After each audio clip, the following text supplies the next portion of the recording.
अब लोग अपने खुद कहने लगा, जिन लोगों को बोलते हैं वो लोग खुद पूछते हैं उनसे कि अगर आरोप है तो आपके गृह मंत्री हैं, क्यों नहीं अंदर कर देते हैं? और देशद्रोही है, भारत में रह के चुनाव कैसे लड़ रहा है? कोई देशद्रोही है, कोई देश को तोड़ने की बात कर रहा है तो हिंदुस्तान में रह के चुनाव कैसे लड़ रहा है? मनोज तिवारी को सोचना है कि अभी उनके पैर के नीचे की जो ज़मीन है वो क्यों हिल रही है, क्योंकि कन्हैया जैसा कैंडिडेट आपके सामने है जो ज़मीन की बात करता है, जो हर कहते हैं ना कि आखिरी पंक्ति में खड़े हुए व्यक्ति की भी बात कर लेता है। वो आपको वो भिखारी की बात भी करके बता देगा, वो आपको स्टूडेंट्स की बात करके भी दिखा देगा, वो जिन औरतों को मंगलसूत्र छीनने का आजकल मोदी जी डर दिखा रहे हैं वो उनसे भी बात कर लेगा, व्यापारी से भी बात कर लेगा। पढ़ा लिखा आदमी जो होता है ना वो कहीं भी बैठता है, वो अपनी विचारधारा से और अपनी बातों से लोगों को समझाने और मनाने का रखता है, एक कैलिबर रखता है। जल्द कन्हैया कुमार यहाँ अपने दफ्तर में पहुँचने वाले हैं, नॉमिनेशन फाइल करने वाले हैं। इसी बीच ढोल नगाड़ों से उनके स्वागत की जोरों पर तैयारी हो रही है।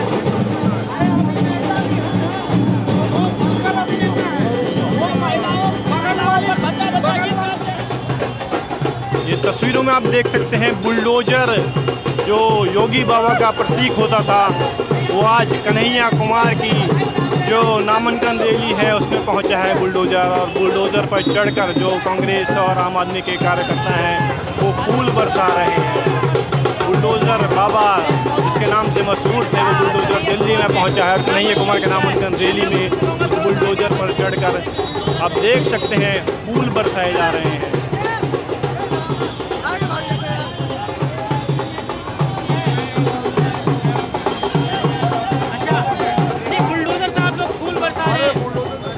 उम्मीद है कन्हैया कुमार से? उन पे तो आरोप लगाती है बीजेपी के टुकड़े टुकड़े गैंग के सदस्य हैं। अरे ये घिसा पिटा कैसेट अब पुरान हो चुका है, ये इतना दिन 2016 से चला रहे हैं अभी तक।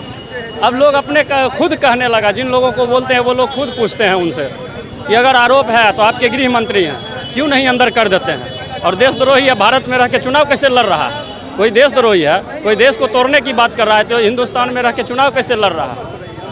बहुत बड़ा सवाल है, गृह मंत्री से पूछा जाए। टुकड़े गैंग के लगातार आरोप लगते रहे हैं। देखिए ऐसा है, बड़ी अच्छी बात बताती हूँ, जिस व्यक्ति से सरकार लड़ने का सोच ले, एक छोटे से एक कार्यकर्ता नेता से अगर सरकार लड़ने का सोच ले तो उसका कद ऐसा ही बनता है जो कन्हैया का बना है।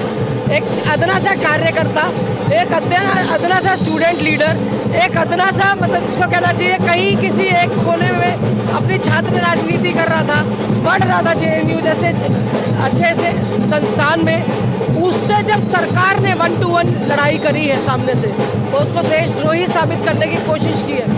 उसका आज ये जो है परिवर्तन है कि उस लड़के ने अपने आप को इतना निखारा, इतना बढ़िया उसको खुद को उस कहते हैं ना जिससे सरकार लड़ रही हो, देशद्रोह का आरोप हो, आप जेल जा रहे हो, और उस टाइम भी अगर कोई लड़के निखर के आया है तो वो नेता कन्हैया बनता है। आपको नहीं लगता कि कन्हैया कुमार को बिहार से लड़ना चाहिए था, क्योंकि वो वहाँ से ताल्लुक रखते हैं, पूर्वांचल से? नहीं, आप दिल्ली को अंडर एस्टिमेट कर रही हैं। हमारी दिल्ली जो है ना पानी है, इसमें रूह अफ़ज़ा मिलाएंगे रूह अफ़ज़ा हो जाएगा, पुदीना मिलाएंगे पुदीना हो जाएगा। पानी है, आप इसको जो रंग देना चाहें ना, दिल्ली का अपना कोई कल्चर नहीं है। दिल्ली के दिल में जो आए वो बसता है, और दिल्ली ने हर बार हर एक को दोनों हाथों से वेलकम किया। तो अगर यहाँ पे आके किसी भी तरह से अगर आज कन्हैया को उतारा, तो मनोज तिवारी भी बाहरी थे, मनोज तिवारी यहाँ पैदा नहीं हुए, तो यहाँ के सांसद बनने के लिए पिछले 10 साल से यहाँ के सांसद हैं। तो लग रहा है मुकाबला कर पाएंगे कन्हैया? मनोज तिवारी 2 बार के सांसद हैं। ये तो मनोज तिवारी को सोचना है कि अभी उनके पैर के नीचे की जो ज़मीन है वो क्यों हिल रही है, क्योंकि कन्हैया जैसा कैंडिडेट आपके सामने है जो ज़मीन की बात करता है, जो हर कहते हैं ना कि आखिरी पंक्ति में खड़े हुए व्यक्ति की भी बात कर लेता है। वो आपको वो भिखारी की बात भी करके बता देगा, वो आपको स्टूडेंट्स की बात करके भी दिखा देगा, वो जिन औरतों को मंगलसूत्र छीनने का आजकल मोदी जी डर दिखा रहे हैं वो उनसे भी बात कर लेगा, व्यापारी से भी बात कर लेगा। पढ़ा लिखा आदमी जो होता है ना वो कहीं भी बैठता है, वो अपनी विचारधारा से और अपनी बातों से लोगों को समझाने और मनाने का रखता है, एक कैलिबर रखता है।